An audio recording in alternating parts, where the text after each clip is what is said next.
Always tracking, always alerting. This is Next Weather.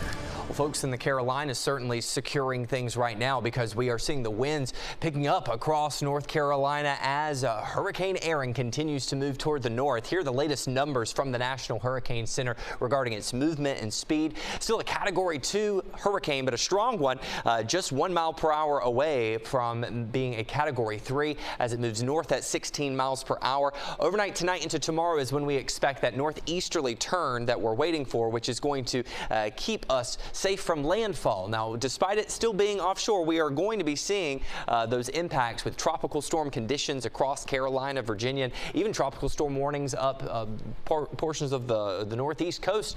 We're also tracking tropical storm warnings in Bermuda. Now, it's going to continue pulling away to the northeast in the Atlantic as we head into the weekend, and then it will no longer be of concern to us at that point. Now, we are still going to be seeing increased rip current risk, not only today, but throughout the rest of the weekend into the weekend. And